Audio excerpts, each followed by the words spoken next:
ठीक आहे, चलो स्टार्ट करूया आपण. New chapter line and plane. पण या चॅप्टरमध्ये रेग्युलरच्या अकॉर्डिंग हे सर्व कंटेंट आपण पाहिलं आहे. लाईन प्लेन म्हटलं तर तेच जे 2D जॉमेट्री होतं, स्ट्रेट लाईन किंवा सर्कल, कोनिक, त्याच्यात पण सर्वात इम्पॉर्टंट जो इलेमेंट होता तो होता equation of straight line, equation of circle. तसं याच्यात जर पाहिलं 3D जॉमेट्री आहे. 3D जॉमेट्रीमध्ये पण सर्वात इम्पॉर्टंट तेच आहे, equation of line, equation of plane. मग पुढे जाऊन डिस्टन्स बिटवीन लाईन आहे, डिस्टन्स बिटवीन प्लेन आहे, त्याच्यातले काही प्रॉपर्टीज आहे, कोलिनियर, कोप्लेनर, त्याचंच ॲनालिसिस आहे. ठीक आहे, टोटल 8 मार्क्सपर्यंत जर हे चॅप्टर विचारलं जातं. काही वेळेस 5 क्वेश्चन पण आलेत, पण मिनिमम 4 क्वेश्चन असतात. तर जनरली 2 क्वेश्चन्स याच्यावर असतात, या टॉपिकवर 2 क्वेश्चन याच्यावर असतात. किंवा प्लेनमध्ये असे काही क्वेश्चन्स आहे जे लाईन बेस पण आहे. काही वेळेस 3 क्वेश्चन्स पण याच्यावर विचारले गेलेत, एकच क्वेश्चन याच्यावर. म्हणजे हा टॉपिक महत्त्वाचा आहे. महत्त्वाचा म्हणण्यापेक्षा हा पार्ट याच्यामध्ये बाय डिफॉल्ट रोल प्ले करतो. ठीक आहे, वेटेज वगैरे नोट केलं असेल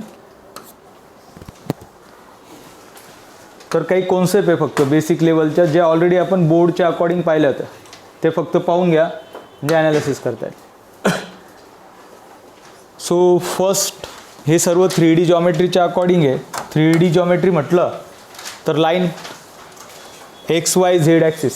एक लाईन म्हटलं तर जी लाईन आपल्याला ॲक्च्युली ह्यामध्ये अँगल्स गिवन आहे, अल्फा बीटा गॅमा, हे काय angle between the line and axis. 3D जॉमेट्रीमध्ये XY Zच्या अकॉर्डिंग कोऑर्डिनेट्स असतात, म्हणजेच जे इलेमेंट्स आहे ते पण 3 असणार आहे XY Zच्या. तर याच्यामध्ये पण जर एक लाईन आपण ड्रॉ केली विदाऊट कंडिशन, किंवा ह्यामध्ये जे कोऑर्डिनेट ॲक्सिस आहे बाय डिफॉल्ट 90 डिग्रीचा अँगल क्रिएट करतायत, आणि एक लाईन ड्रॉ केली विदाऊट एनी कंडिशन, तर ती लाईन पण 90 डिग्रीचा अँगल क्रिएट करते विदाऊट कंडिशन. जर कंडिशन आहे की ही लाईन YZ प्लेनमध्ये YZ प्लेनला बायसेक करते, असं काहीतरी कंडिशन आहे. बायसेक म्हटलं तर बाय डिफॉल्ट यांची 90 डिग्रीचं रिलेशन आहे ॲक्सिसचं. तर हा किती झाला 45. मग आता याच्यामध्ये बीटा आणि गॅमा भेटून जाईल, आणि याच्यासोबत रिलेशन नाही तर हा किती असेल बाय डिफॉल्ट 90 डिग्री. तर हे आपण पाहिलं आहे आधी पण. सेकंड थिंग, डायरेक्शन कोसाईन, ज्याचा हा फॉर्म्युला आहे जो आपण वेक्टर चॅप्टरमध्ये पाहिला. आता हे सर्व स्ट्रक्चर आपल्याला माहिती, फक्त याच्यात काय alpha beta gamma, these are the angle between the line and axis. तर याच्या बेसवरच डायरेक्शन रेशो पण बनतात. डायरेक्शन रेशो म्हटलं तर डायरेक्शन कोसाईनच, फक्त त्याला कुठल्या तरी पर्टिक्युलर नंबरने मल्टिप्लाय केलं तर डायरेक्शन कोसाईनलाच रेशोमध्ये कन्वर्ट करता येतं. कुठल्याही नंबरने मल्टिप्लाय करता येतं. जसं 2ने मल्टिप्लाय केलं तर हे भेटतं आहे. जर हे ऑब्टेन करायचं असेल तर त्या केसमध्ये आपल्याला √2च्या अकॉर्डिंग, म्हणजे वेगवेगळे एलिमेंट्स आहेत त्याच्यानुसार हे सर्व ऑब्टेन करता येतं. सो आपण स्टार्ट करूया आपलं जे चॅप्टर आहे इक्वेशन ऑफ लाईन. सो आता इक्वेशन ऑफ लाईन म्हटलं तर या सर्व इक्वेशन आपण पाहिल्या होत्या. पासिंग पॉईंट 1 पॉईंटमधनं पास होत असेल, 2 पॉईंटमधनं पास होत असेल, तर हे फक्त इन शॉर्ट नोट करून घ्यायचं, जे पेज मी तुम्हाला सांगितलं होतं त्याच्या अकॉर्डिंग. टायटल प्लेस करा, शॉर्टकटमध्ये नोट करायचं. ॲट अ टाईम आपण सर्वच इक्वेशन नोट करतो आहे आणि त्याच्या काही कॉन्सेप्ट नोट करतो आहे. First equation, equation of line passing through, किंवा फक्त एवढं नोट करा वेक्टर इक्वेशन ऑफ लाईन, आणि इक्वेशन नोट करायचं vector equation of line R bar is equal to A bar plus lambda B bar, ज्यामध्ये A बार काय रिप्रेझेंट करतो पासिंग पॉईंट, आणि B बार रिप्रेझेंट करतो आहे डायरेक्शन रेशोज. सो याच्यात सेकंड इक्वेशन आहे, if line passing through 2 points. So equation आहे R bar is equal to A bar plus lambda. आता लाईन A 2 पॉईंटमधनं पास होती, A आणि B, म्हणजे ज्याला आपण AB बार म्हणतो. सो इथे AB बार असतो. AB बारलाच वेक्टरमध्ये, हा वेक्टर फॉर्म आहे, बट पोझिशन वेक्टरमध्ये कसं नोट करणार B मायनस A. हे सेकंड इक्वेशन आहे. त्याच्यानंतर हे झाले वेक्टर इक्वेशन. यांनाच आपण कार्टिशियनमध्ये पण नोट करू शकतो आहे. So same equation in Cartesian form. Cartesian महत्त्वाचा आहे, जो x minus x1 divide by a, y minus y1 divide by b, z minus z1 divide by c. हे आपलं इक्वेशन आहे कार्टिशियन फॉर्ममध्ये. हेच इक्वेशन तुम्ही 2 पॉईंटसाठी पण नोट करू शकता. 2 पॉईंटमध्ये फक्त काय चेंज होतं, ABC चेंज होऊन जातात. ABCच्या जागी मग आता असं नोट करता येईल. हां, so directly since line passing through 2 points, तर ABC तो असतो x2 - x1, y2 - y1, z2 - z1. ठीक आहे, ही सेकंड इक्वेशन म्हणू शकतो आपण, किंवा इक्वेशन याच्यात फक्त x1 y1 z1 च्या जागी हे नोट केलं असतं, ABCच्या जागी तरी चाललं असतं.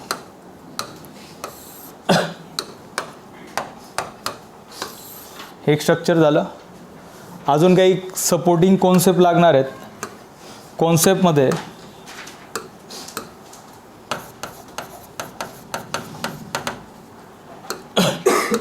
so first concept, if line given line L is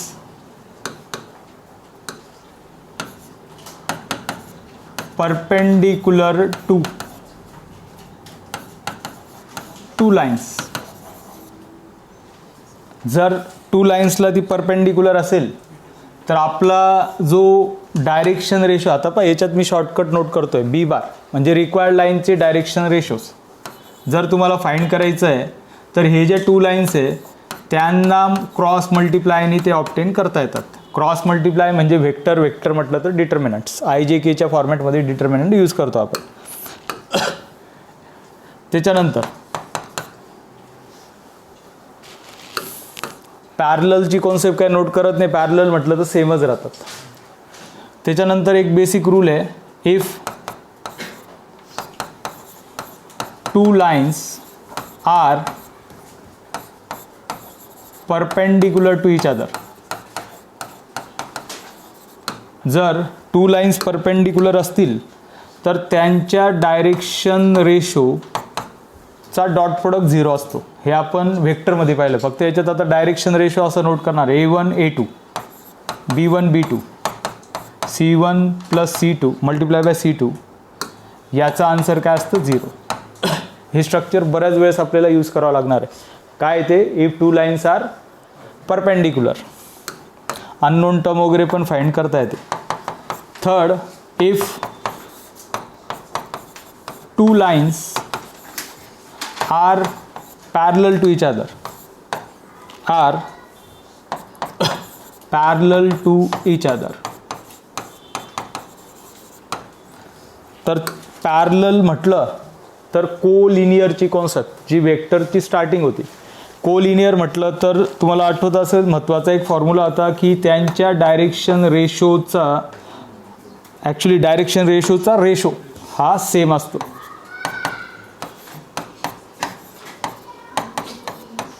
ठीक आहे, हे पण लागतं आपल्याला. बाकी आता अजून एलिमेंट्स आहे, काही बेसिक टर्म्स आहे ते डायरेक्ट एक्झाम्पलमध्ये पाहूया.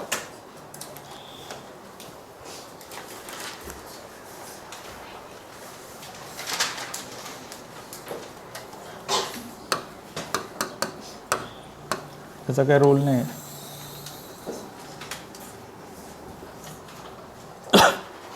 ठीक आहे, पुढचं स्ट्रक्चर ॲज अ क्वेश्चन सारखंच आहे. ऑब्झर्वेशन करा, म्हणजे ती पण एक कॉन्सेप्ट आहे जी महत्त्वाची. आय थिंक तुम्ही असा एक क्वेश्चन नोट केला आहे, हा तोच क्वेश्चन आहे, पॅटर्न थोडंसं चेंज आहे. ओके, द डायरेक्शन कोसाइन, तो क्वेश्चनच आपण कॉन्सेप्टच्या बेसवर अंडरस्टँड करूया. म्हणजे लक्षात, ती पण एक कॉन्सेप्ट आहे कारण की ती लागणार आहे. नाव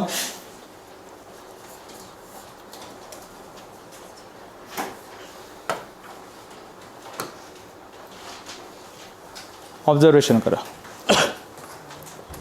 the direction cosine of given line, line दिलेली आहे, लाईनचं स्ट्रक्चर असं आहे बट त्यामध्ये पण काही एलिमेंट मिसिंग आहे किंवा प्रॉपर नाही आहे. y - y1 divide by b, z - z1 divide by c, हे आपलं प्रॉपर कार्टिशियन इक्वेशन आहे, ज्यासारखं थोडंफार स्ट्रक्चर दिलेलं आहे बट ते पण प्रॉपर नसल्यामुळे त्याला आता पहिले जो स्टँडर्ड फॉर्म आहे त्याच्यात कन्वर्ट करणार, ते कन्वर्ट करण्याची कॉन्सेप्ट आपण स्टडी करतोय. ही विंडो क्लोज करून घ्या. ठीक आहे, तिची प्रोसेस काय आहे, ह्यासारखं जर आणायचं असेल तर लक्ष द्या.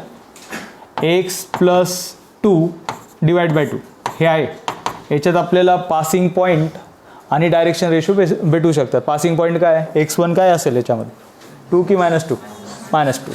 हां, याच्यात आता ते स्ट्रक्चर नाही तर याला इझिली ऑप्टेन करता येतं. काय कॉमन घेणार, 2. So y -5/2 डिवाइडमध्ये 3. हां, पुढचं स्ट्रक्चर इम्पॉर्टंट आहे, त्यासाठीच हा क्वेश्चन आपण स्टार्टिंगला घेतो आहे. ठीक आहे, ते मी आधी सांगितलं होतं, काही स्टुडंटला माहीत असेल. ह्या टर्मला जर इथे पण कॉमा आहे, इक्वल राहिला तर नो प्रॉब्लेम, पण कॉमा असेल म्हणजे एक वेगळा पार्ट दिला आहे, त्याला इक्वलमध्ये नोट करायचं असेल तर असं नोट करणार. हा -1 ह्या साईडला गेला तर काय झाला, प्लस z+1. डिवाइडमध्ये जनरली बाय डिफॉल्ट आपण आतापर्यंत 1 घेत आलो आहे, पण ह्या ठिकाणी असतो 0. त्याचं रिझन आहे ते पण अंडरस्टँड करा. त्याचं रिझन हे की सर्व इक्वल असतील तर सर्वांचा आन्सर इक्वल म्हणजेच काय, सर्वांचा आन्सर सेम असतं, ज्याला मोस्ट ऑफ टाईम आपण लॅम्बडाने असाइन करतो. आता एक विचार करा, रिव्हर्स प्रोसेस करतो मी. ह्या टर्मला इक्वल मी लॅम्बडा घेऊ शकतो, सेकंड टर्मला लॅम्बडा घेऊ शकतो, थर्डला पण घेऊ शकतो. ही थर्ड जी टर्म आहे z+1 divide by 0 is equal to lambda. तर मला रिव्हर्समध्ये परत तेच इक्वेशन भेटलं पाहिजे, तर हे दोघी इक्वल आहे असं म्हणू शकतो. पहा 0 इथे मी शिफ्ट केला, हा 0 याला मल्टिप्लाय झाला तर काय झाला 0. z हा 1 त्या साईडला -1. पाहून घ्या, तेच आलं परत.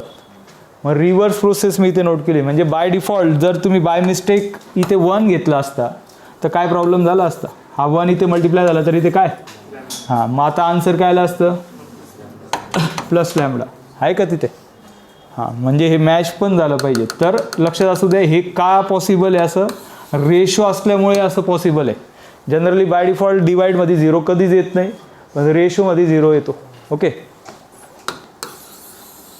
बरं, हे झालं. बस जे आता विचारलं ते आपल्याला ऑप्टेन करता येईल. हे आपलं स्टँडर्ड फॉर्म होता. याच्यात हा 2 फक्त याच्या डिवाइडमध्ये चालला जाईल. तर हे काय झालं मग, x + 2/2 y -5/2 डिवाइड बाय 3/2 आणि हा z+1च राहू देतो डिवाइड बाय 0. सो याच्यात आपल्याला विचारले डायरेक्शन कोसाइन आणि भेटले रेशो. रेशो आला आहे ए. रेशो जर म्हटलं तर a,b,c नोट करू शकतो आपण. डायरेक्शन रेशो त्याला इन शॉर्ट DRSच्या फॉर्मॅटमध्ये पण रिप्रेझेंट करता येतं, स्मॉल याच्यात. डायरेक्शन रेशोज काय आले सांगा, 2, 3/2 आणि 0. तर डायरेक्शन रेशोचा अजून एक रूल आहे, डायरेक्शन रेशोला कोणत्याही नंबरनी मल्टिप्लाय डिवाइड करता येतं. तर मोस्टली डायरेक्शन रेशो कधीही नोट करताना राऊंड फिगर असले पाहिजे. म्हणजे हा 2 ठीक आहे, पण हा 3/2 नको, हा 2 मला डिवाइडमधला नको आहे. तर तिघांना कशाने मल्टिप्लाय करणार, हां 2नी मल्टिप्लाय केलं तर यालाच आपण असं नोट करू शकतो. डायरेक्शन रेशोचा बेसिक रूल आहे की कुठल्याही नंबरनी मल्टिप्लाय केलं तरी पण चालतं. जर 2नी मल्टिप्लाय केलं तर हा झाला 4, याला 2नी मल्टिप्लाय केलं तर हा झाला 3, 0. दोघांचं मिनिंग एकच आहे, हे लक्षात असू द्या. ठीक आहे, या सर्व कॉन्सेप्टच आहे, दोघांपैकी काही यूज केलं चालेल, पण 99% याच्या बेसवर तुम्हाला लगेच आन्सर भेटून जाईल. सो विचारलं होतं हे डायरेक्शन रेशो आहे, आपल्याला विचारलं डायरेक्शन कोसाइन एल. एलचा फॉर्म्युला आहे a divide by √a² + b² + c². आता विचार करा, ह्यामध्ये तसंच एमचा पण फॉर्म्युला आहे, b डिवाइड बाय हे स्ट्रक्चर सेम, आणि एनचा पण फॉर्म्युला आहे c डिवाइड बाय हे सेम. तर बाकी काहीच फाइंड करण्याची गरज नाही. एन जर आपण पाहिलं लास्टचा एलिमेंट 0 आहे, c 0 आहे, म्हणजे आपल्या ऑप्शनमध्ये लास्टला 0 पाहिजे. सो ऑप्शन C किंवा A त्याच्यामध्ये पण एक एलिमेंट फाइंड करू आपण फक्त. याच्यात ए किती आहे 4 डिवाइड बाय √a² + b² म्हणजे 16 + 9 जो 25 असतो.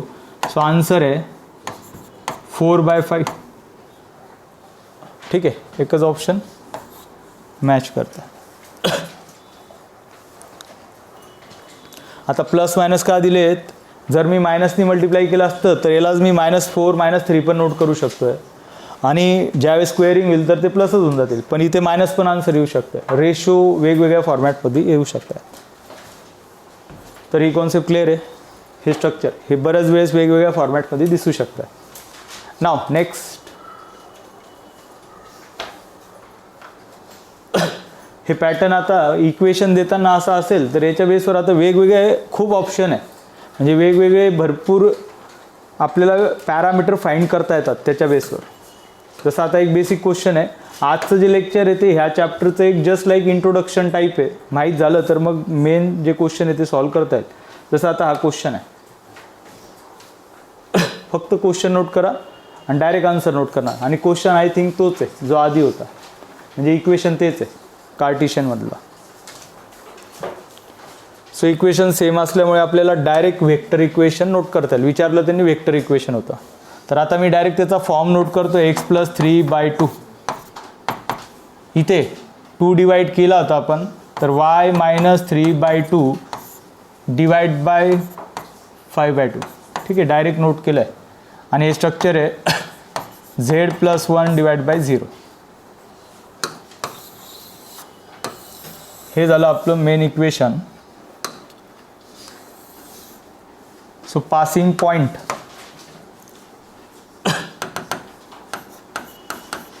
व्हेक्टर इक्वेशन जर पाहिलं तर ते असतं r bar is equal to a bar plus lambda b bar. So a bar direct भेटतो आपल्याला. पासिंग पॉइंट काय आहे,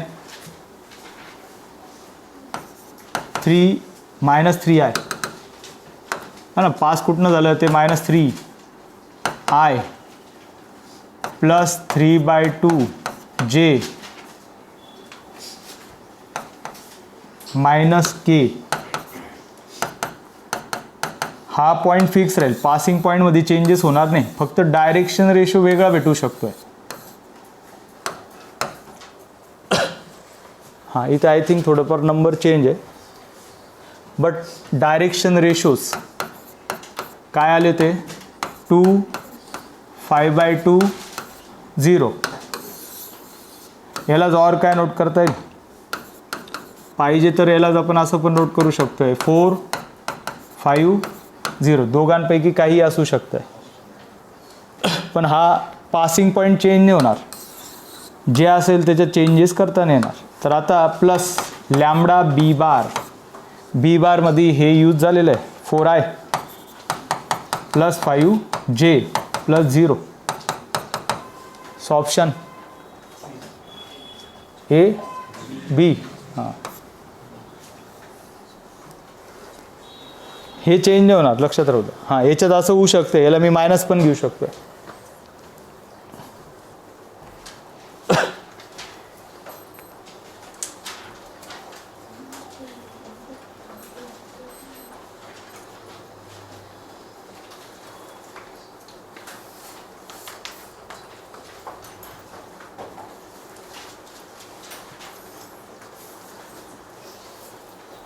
काही बेसिक क्वेश्चन आहे, नोट करण्याची गरज नाही आहे. तसा हा question, which of the following is cannot be direction cosine. So direction कोसाइनचा रूल आहे की त्यांचे डायरेक्शन कोसाइन म्हटलं तर त्याचं मिनिंग असतं l² plus m² plus n² is equal to 1. हे रिलेशन आहे. याच्या अकॉर्डिंग जर तुम्ही पाहिलं, जसं आता याचा स्क्वेअर केला तर 1/5 प्लस 1/2 प्लस 3/10. जर ॲडिशन केली तर जे स्ट्रक्चर आहे ॲक्च्युली 1 आलं पाहिजे. याच्यात जर आता तुम्ही ऑब्झर्वेशन केलं तर काय येतं आहे 10. हां, बेस जर सेम केला तर डायरेक्ट सेम होऊन जाईल. सो आता याच्यात 10 बनवायचं असेल तर हा किती होऊन जाईल 2/10, हा 5/10 आणि हा 3/10. सो 1 येतो आहे, म्हणजे हा डायरेक्शन रेशो असू शकतो. सॉरी, कोसाइन असू, कुठला नाही ते फक्त पाहायचं आहे. हा 1/2 1/2 होऊन जाईल. सो याचं पण आन्सर 1 आहे. हा जर पाहिला तर तिघांची ॲडिशन केली तर 1/2 1/2 1/2. तर याचा आन्सर 3/2 आहे, जे 1 येत नाही आहे. त्याचा आन्सर तुम्हाला 1/3 भेटून जाईल, 3/3 भेटून जाईल, म्हणजे 1. पुढचं structure, if the line passing through origin making angle θ1 θ2 θ3 आणि प्लेन पास दिलेले असतात X O Y, Y O Z, ठीक आहे. बट आता θ1 θ2 किंवा θ3 हे just like alpha beta gamma आहे, कारण की लाईन आणि ॲक्सिसमध्ये अँगल ते क्रिएट करतात. तर मग आता रिअल रूल काय आहे, L square M square plus N square is equal to 1. तर एललाच काय नोट करतात, cos square alpha, similarly cos square beta is equal to 1. तर एकच ऑप्शन आहे.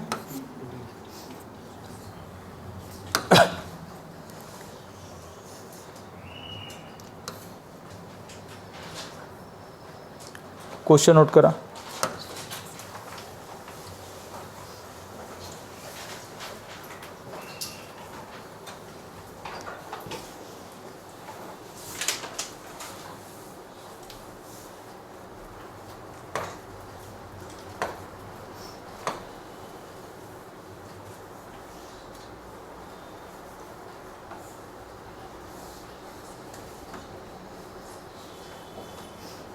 तेच आहे.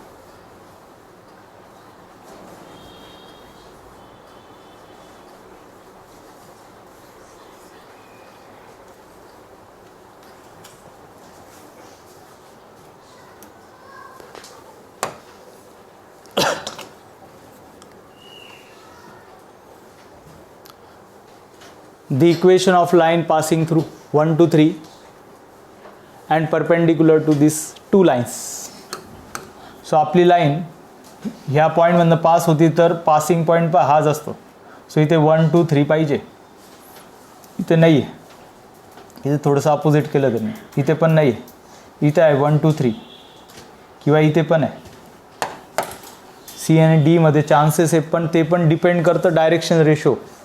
सो आता given line, since line L is perpendicular to L1 L2, तर याचा डायरेक्शन रेशो जर फाइंड करायचा असेल तर काय करतात, cross product.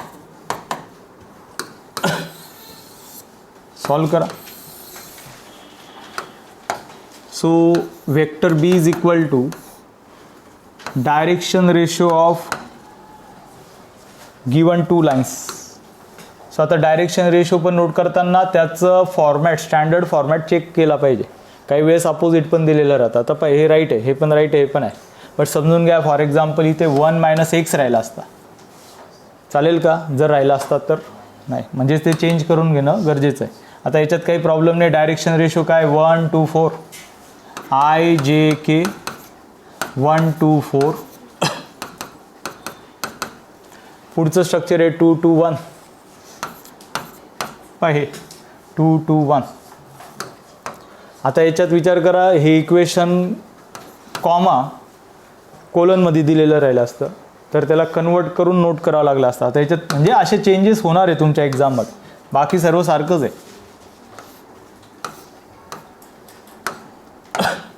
So B bar is equal to I 2 - 8 J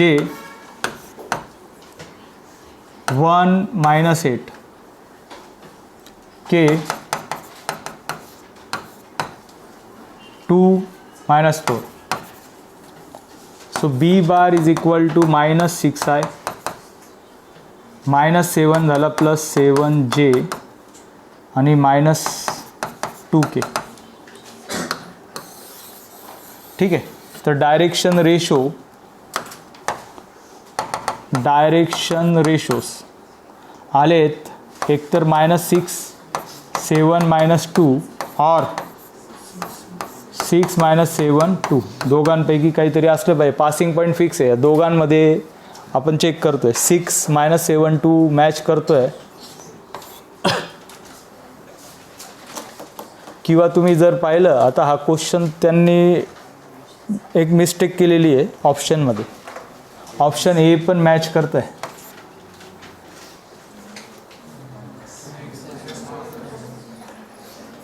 minus इथे अप्लाय केला तर अल्टर होऊन जाईल ना.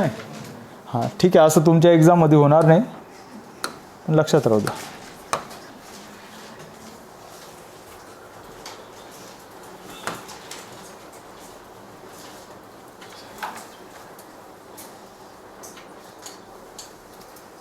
Next one.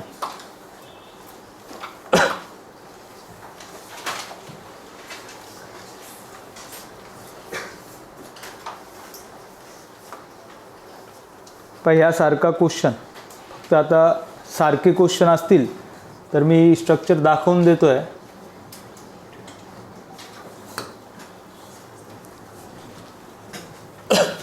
The equation of line passing through, तेच आहे का? हां, थोडंसं चेंज आहे. तेच आहे ना, पण पॅटर्न तेच, जमून जाईल ते. तर ही PDF तुम्हाला भेटणार आहे, लक्षात असू द्या, सॉल्व करणार तुम्ही. नेक्स्ट,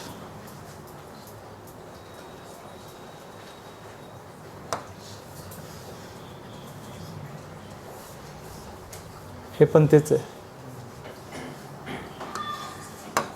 पॅटर्न सारखंच आहे.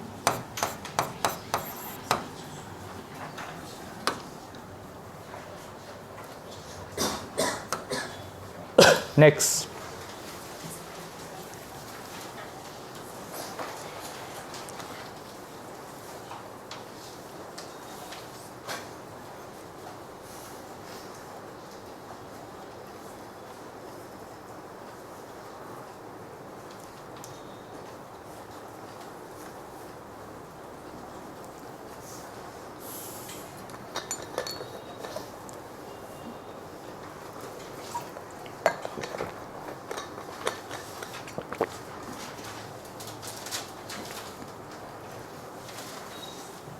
हे स्ट्रक्चर पण आपण सॉल्व केलं होतं, तरी एक प्रॅक्टिससाठी सॉल्व करणार. कार्टेशियन इक्वेशन आपल्याला गिवन आहे, वेक्टर इक्वेशन पाहिजे. फक्त कार्टेशियन इक्वेशनला प्रॉपर फॉर्मॅटमध्ये आणण्याची प्रोसेस.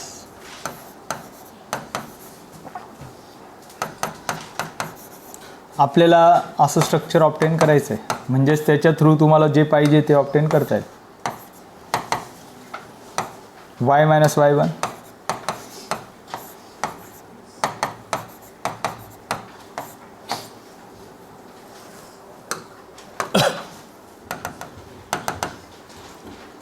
सो फर्स्ट थिंग, हा 3 नको आहे, कारण की फक्त x पाहिजे. पहिले काय कॉमन घेणार?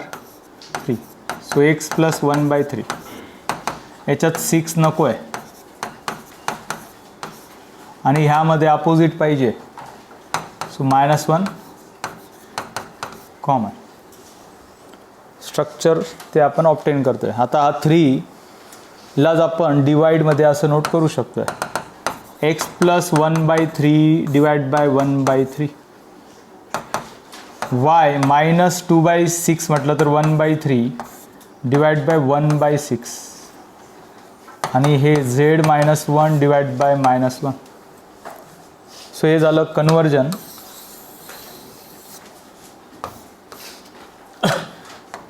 झालं आन्सर. फक्त डायरेक्शन रेशो तुम्हाला वेगळे पाहिजेत. सो पासिंग पॉईंट म्हणजे A बार ज्याला आपण म्हणतो, A बार काय -1/3 हा फिक्स राहतो, याला काही चेंज नाही करता येणार. -1/3 I plus 1/3 J plus K, आणि डायरेक्शन रेशो B बार हा 1/3 I 1/6 J मायनस K, किंवा ऑर पण नोट करता येते. B बारलाच काय नोट करणार? जर कितीनी 6नी मल्टिप्लाय केलं तर हा झाला 2I plus J minus 6K. ह्या दोघांपैकी काही असू शकतं.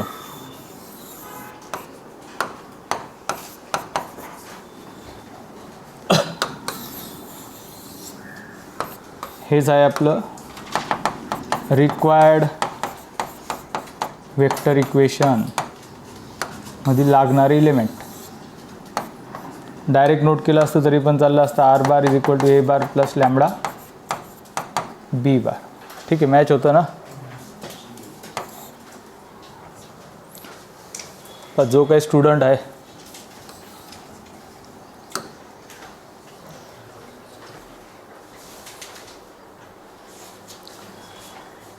Next one.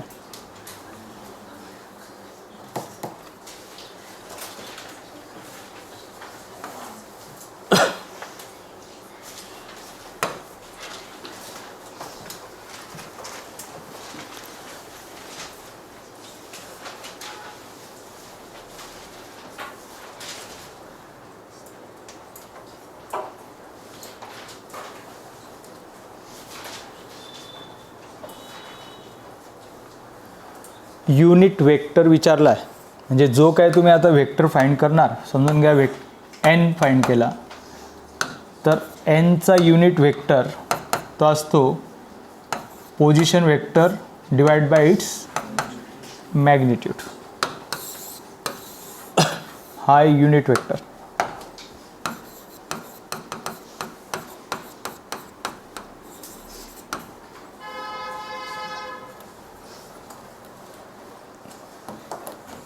जर असा पण क्वेश्चन आला तर ठीक आहे, आता युनिट वेक्टर आहे, बट त्यांनी असं सांगितलं find the vector having magnitude is a 5, म्हणजे आपल्याला हे विचारलं आहे, दोघी साईडला 5 मल्टिप्लाय करून टाकायचं. देन परपेंडिक्युलर आहे, गिवन लाईन, जी लाईन आहे ती परपेंडिक्युलर आहे टू L1 L2. परपेंडिक्युलर असल्यामुळे तिचा डायरेक्शन रेशो क्रॉस प्रोडक्टमध्ये भेटेल.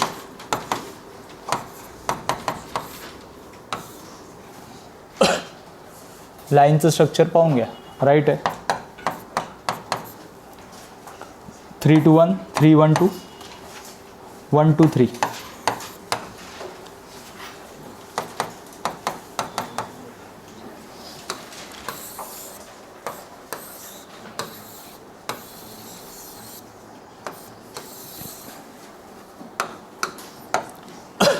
So vector B is equal to I 3 4 minus J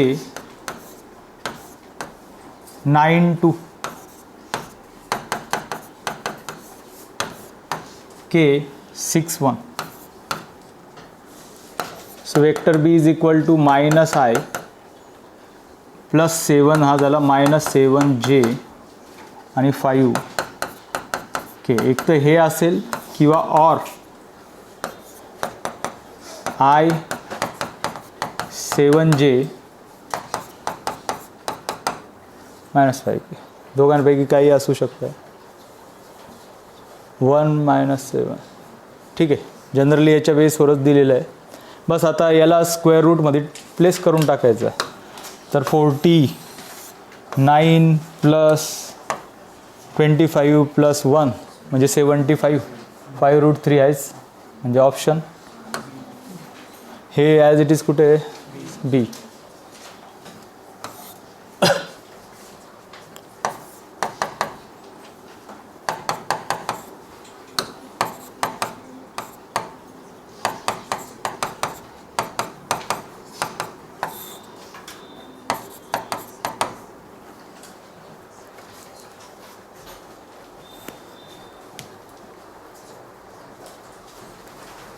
Next one.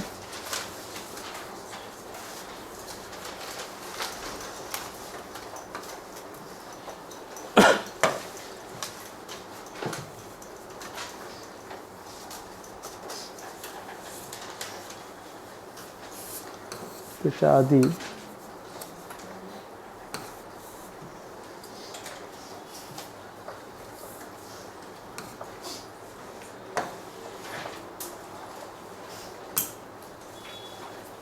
एक मिनिट फक्त.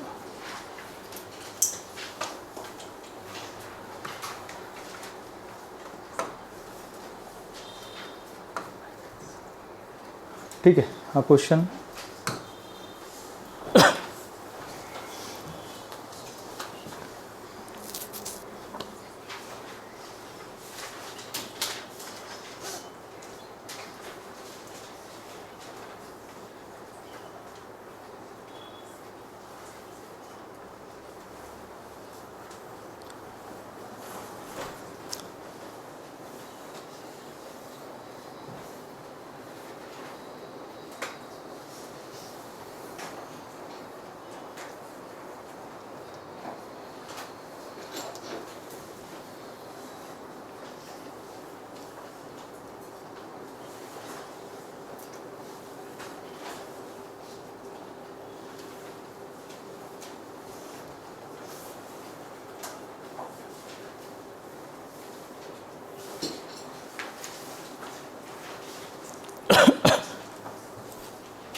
x-1/5 पाहतात. ज्या 2 लाईन्स आहे त्या परपेंडिक्युलर आहे. याची पण कॉन्सेप्ट आपण स्टार्टिंगला नोट केली होती. जर 2 लाईन्स परपेंडिक्युलर असतील तर नोट केलं होतं त्यांच्या डायरेक्शन रेशोचा डॉट प्रोडक्ट 0 असतो. म्हणजे काय, A1 × A2 plus B1 × B2. पण लाईनचं स्ट्रक्चर प्रॉपर असेल तर मग ते करता येईल. त्याच्या आधी पहिले लाईन हे आहे राईट, हे आहे का नाही, थोडंसं चेंज करावं लागेल. हे आहे राईट, हे नाही आहे, हे आहे. तर इक्वेशन पहिले प्रॉपर नोट करून घ्या. एक्झाममध्ये एवढं करण्याची गरज नाही, ते ओरली पण होऊन जातं आता समजण्यासाठी. ठीक आहे, फक्त ते नोट करताना व्यवस्थित नोट केलं पाहिजे. सो Z -3 काय केलं, मायनस कॉमन घेतला तर हा मायनस लॅम्बडा झाला L2. सो L2 मध्ये x+1/4. हां, याच्यामध्ये काय कॉमन घेणार, 3 की -3?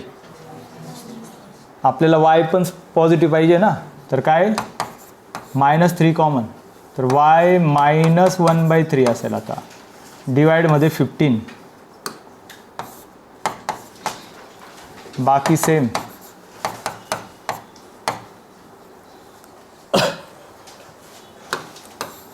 तर हे आलंय since L1 perpendicular to L2, A1 A2 B1 B2 C1 C2 is equal to 0.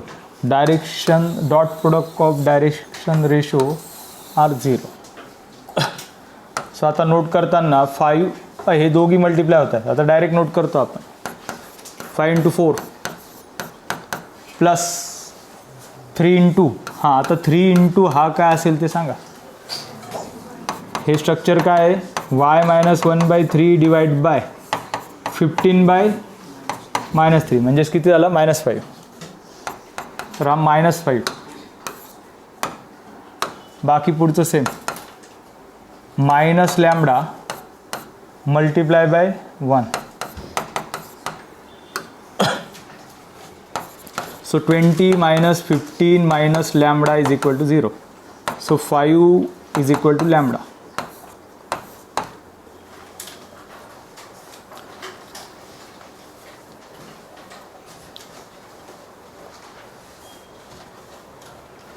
ठीक, कंप्लीट करा. पॅटर्न अंडरस्टँड करा फक्त.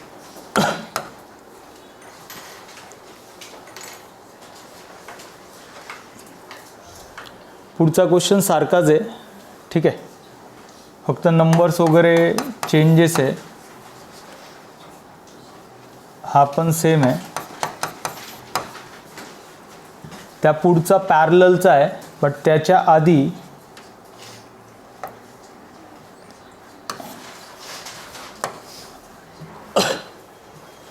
याला सॉल्व करा फास्ट. राईट अँगल परपेंडिक्युलरच्या जागी त्यांनी सांगितलं आहे की 2 लाईन्स राईट अँगलमध्ये आहेत, म्हणजेच काय, परपेंडिक्युलर.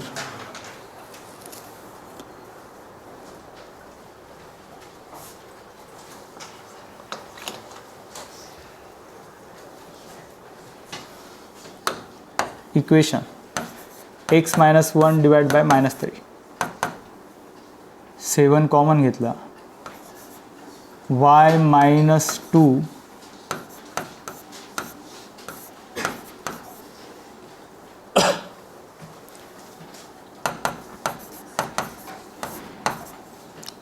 so line L1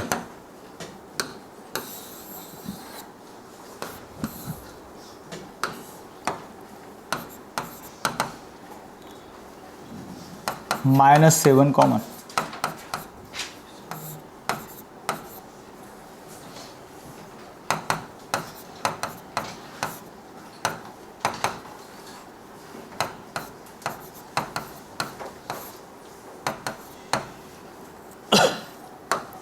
तर चेंजेस ही टर्म असेल, याचा direction ratio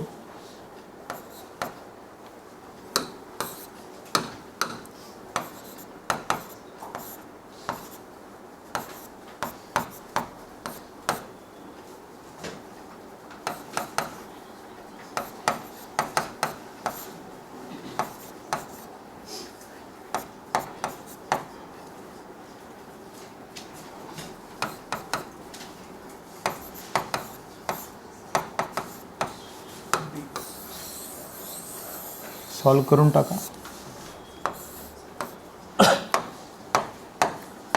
since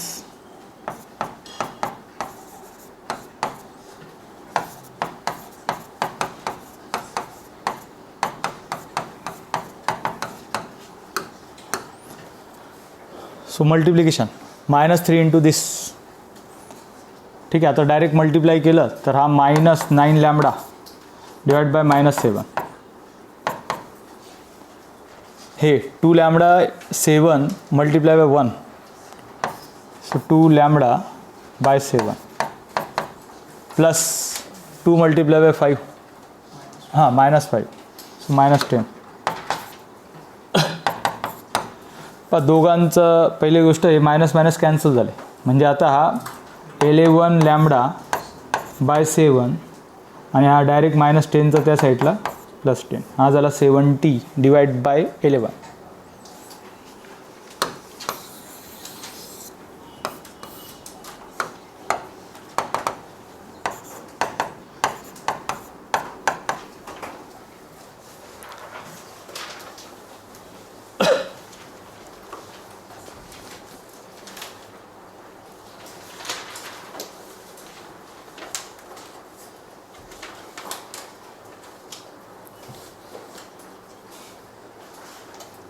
next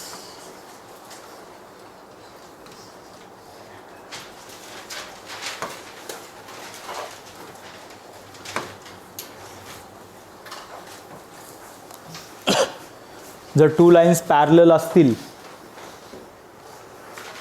parallel किंवा त्यालाच कोलिनियर पण म्हणतो आपण, आणि 3 लाईन्स एकाच प्लेनवर लाईज करत असतील तर त्याला कोप्लेनर म्हणतात. म्हणजे तिथे कोप्लेनर वर्ड नाही राहिला तरी पण determinants is equal to 0.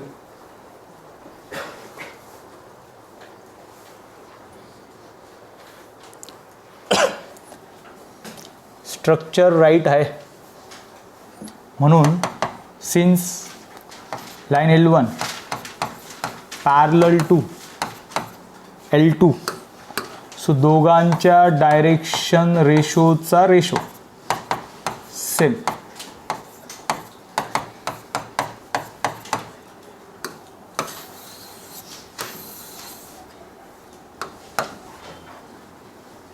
So direct divide करून टाकू. फर्स्ट लाईन आहे 2 lambda by lambda. First line मधलं सेकंड एलिमेंट आहे -5 बाय लॅम्बडा.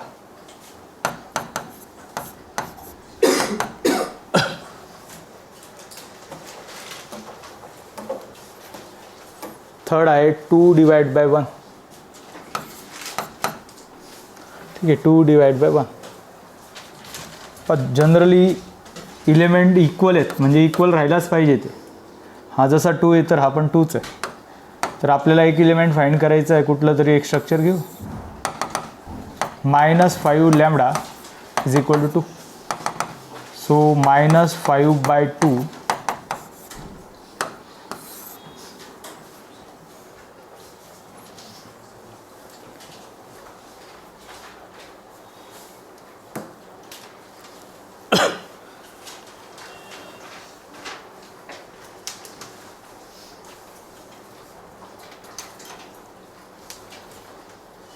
नेक्स्ट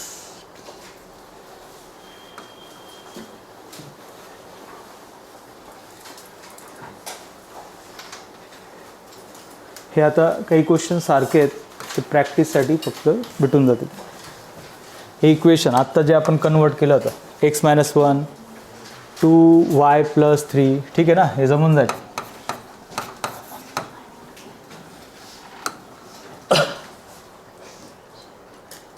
हे ऑब्झर्वेशन करा, नोट नका करू. The equation of line passing through points 1 to 3 and perpendicular to this 2 line. फक्त ही लाईन थोडंफार काय वाटतं हिला पाहून, R bar is equal to काय असतो, ए बार प्लस लॅम्बडा बी बार. ए बार आहे 0 म्हणजेच काय, हां, तर याचं मिनिंग आहे पासिंग ओरिजिन. सो ओरिजिन असू शकते, बी बार तर दिलेला ना, आपल्याला बी बारच लागतो. ठीक आहे, पॅरामेट्रिक नोट करा. काय असतं पॅरामेट्रिक पाहून घ्या. पुढे प्रोसीड करायचं.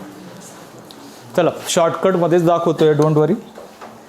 ॲक्च्युली पॅरामेट्रिक इक्वेशन म्हटलं तर x minus x1 divide by, आवाज यायला नको, y minus y1 divide by b, z minus z1 divide by c is equal to lambda. तर पासिंग पॉईंट म्हटलं तर given equation passing through a and b. So first point आपण x1 y1 घेतो. So आता x1 तर माहिती आहे आपल्याला 3, डिवाइडमध्ये पाहूया काय ते y minus y1 4, z minus z1 minus 7 म्हणजे आपलं 7 झालं. डिवाइडमध्ये x2 मायनस x1 असतो. आता डायरेक्ट पण नोट करता येईल. x2 मायनस x1, 1 मायनस 2 केला तर मायनस 1 मायनस 3 केला तर मायनस 2, मायनस 1 मायनस 4 केला तर मायनस 5, मायनस 6 मायनस मायनस हा प्लस केला तर 30. तर हे आहे इज इक्वल टू लॅम्बडा. आणि याला जाता पॅरामेट्रिकमध्ये कन्वर्ट करता येतं. पॅरामेट्रिक्स म्हणजेच यालाच तुम्ही कॉर्डिनेट म्हणू शकतायत, त्या लाईनवरचे लाईज करणारे कॉर्डिनेट. सो कॉर्डिनेट याचं इज इक्वल टू जर लॅम्बडा घेतला तर डायरेक्ट नोट करता येईल. X minus 3 divide by minus 2 is equal to, समजून घ्या लॅम्बडा घेतलं तर हा X minus 3 is equal to minus 2 lambda. तर एक्स इज इक्वल टू काय मायनस 2 लॅम्बडा प्लस 3. तर हा एक एक इलेमेंट सॉल्व करण्यापेक्षा ॲट अ टाईम पण नोट करता येईल. काय नोट करणार, पहिला एलिमेंट काय मायनस 2 लॅम्बडा प्लस 3, वाय हा मायनस 5 लॅम्बडा प्लस 4, झेड हा 13 याला मल्टिप्लाय केला तर 13 लॅम्बडा मायनस 7. बस हे काहीतरी ऑप्शनमध्ये असलं पाहिजे. कुठलं आहे,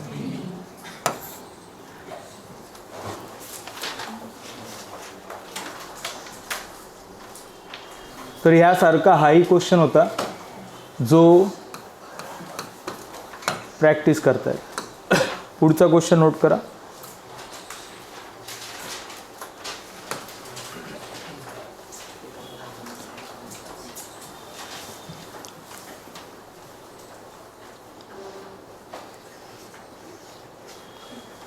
The foot of perpendicular from point 1 to 3 on the line.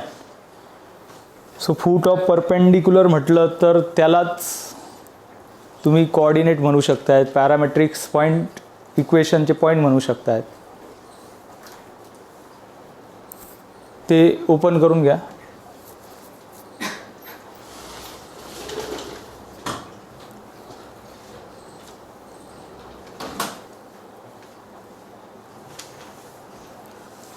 काही स्टुडंट आज ॲक्सिडेंटली आलेले दिसत आहेत.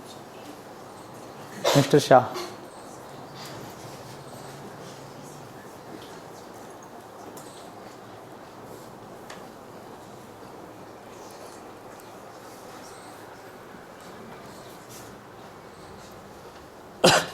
the foot of the perpendicular from point.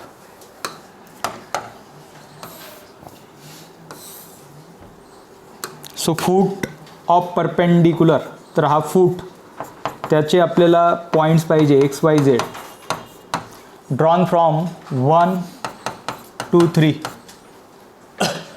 To given line.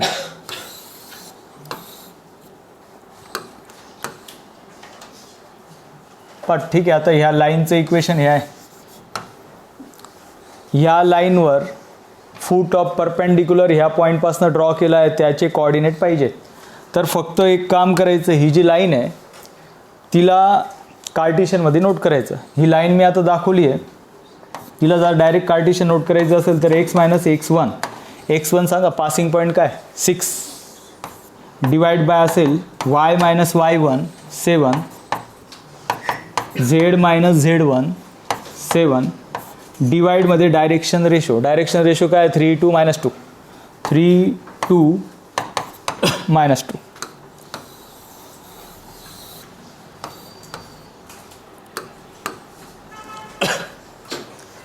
ठीक आहे, आता थोडंसं ऑब्झर्वेशन करा. ही लाईन जिला आपण काय म्हणू शकतोय, ही लाईन आहे ना, ह्या लाईनवर हा पॉईंट लाईज करतोय. म्हणजे याचं मिनिंग काय, हा एक्स वाय झेड जर नंबरमध्ये माहीत राहिला असता तर इथे प्लेस केला तर या सर्वांचा आन्सर काय आला पाहिजे सेम. तर याच्या थ्रू आपल्याला जसं आता पॅरामेट्रिक स्ट्रक्चर पाहिलं तसे हे कोऑर्डिनेट भेटून जातील. म्हणजे याच्यात मला एक्स वाय झेड भेटून जाते, तर ते एक्स वाय झेड आपण नोट करू शकतोय. पहिले ते नोट करून घ्या, मग समजेल काय.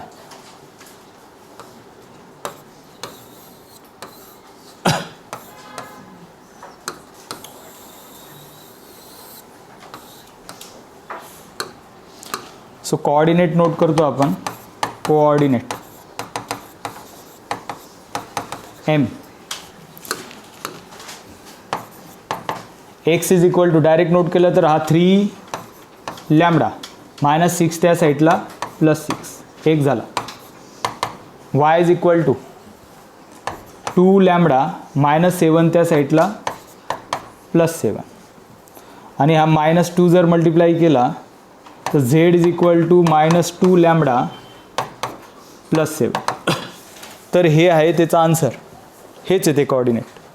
पण कोण अननोन आहे? लॅम्बडा. मग लॅम्बडा फाइंड करण्यासाठी हे कोऑर्डिनेट माहिती आहे. जर ही लाईन फूट परपेंडिक्युलर म्हणजेच काय, ही जी लाईन आहे ह्या लाईनला काय आहे परपेंडिक्युलर, तर दोघांच्या डायरेक्शन रेशोचा डॉट प्रोडक्ट काय असतो 0. पण कधी डायरेक्शन रेशो माहीत असतील तर ह्या लाईनचे डायरेक्शन रेशोज आहे 3 2 -2. पण ह्या लाईनचे डायरेक्शन रेशो नाही आहे, तर ते नोट करता येईल.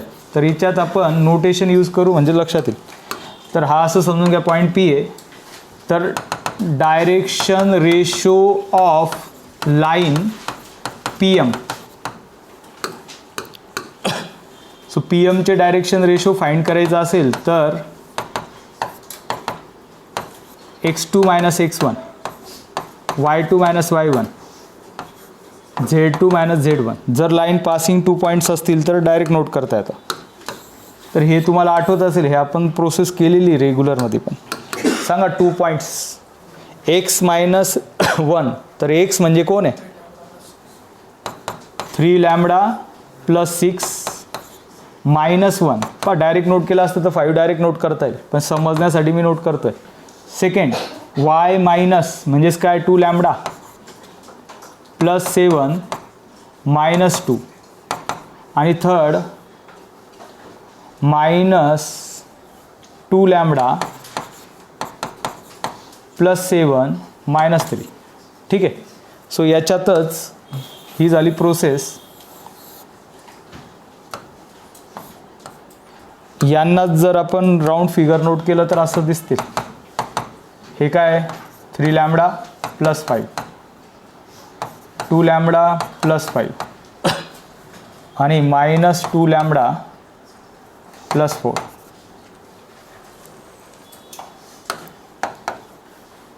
Since perpendicular line A1 A2 B1 B2 C1 C2 is equal to 0. So direction ratio आलेत. ह्या लाईनचे डायरेक्शन रेशो आहे 3 आणि ह्या लाईनचे पहा. आता ह्या लाईनचे डायरेक्शन रेशो माहिती आहे, म्हणजे डायरेक्ट काय असेल 3 multiply by this term 3 multiply by 3 lambda +5. पाहून घ्या जरा. A1 B1 C1 लागल्यास इथे नोट करून घ्या. A1 B1 C1 हे जे पॉईंट्स होते डायरेक्शन रेशो आपल्याला भेटलेला आहे.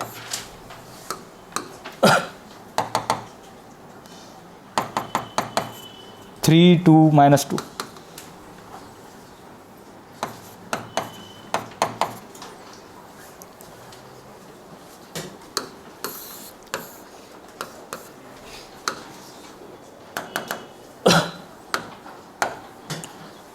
पुढचं 2 multiply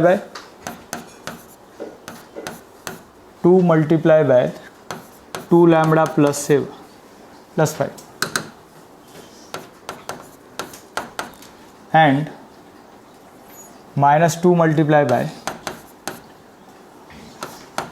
-2 lambda +4.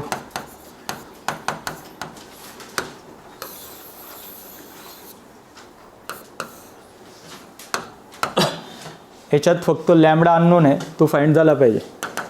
So 9 lambda plus 15. 2ने मल्टिप्लाय केलं तर 4 lambda plus 10. Minus multiply by minus is a plus. 4 lambda minus 8 is equal to 0. So 9 हा 8 8 16 17. 17 लॅम्बडा हा राऊंड फिगर, हा जर मायनस 8 केला तर 2, म्हणजे हा पण 17 इज इक्वल टू 0. तर तो झाला मायनस. तर हे आन्सर असंच येतं नेहमी, लक्षात राहू दे. फक्त प्लस मायनस असतो, म्हणजे हा 1 किंवा -1 99% येतो. बस आता फायनली आपल्याला कोऑर्डिनेट पाहिजे होते. कोऑर्डिनेटला लागल्यास इक्वेशनमध्ये कन्वर्ट करा. हे आहे equation 1. So therefore required coordinate from equation 1, x 3 lambda plus 6, y 2 lambda plus 7, z -2 lambda plus 7. तर आन्सर डायरेक्ट नोट करून टाकू. लॅम्बडा इज इक्वल टू -1 आहे. -1 घेतला तर हा झाला 3. -1 घेतला तर -2 5. Minus minus plus 359.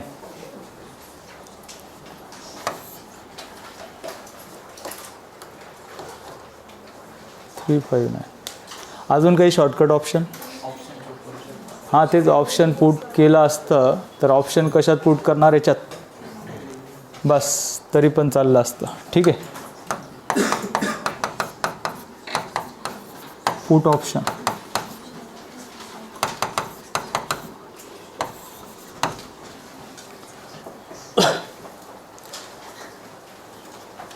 ठीक आहे, बाकी उद्या.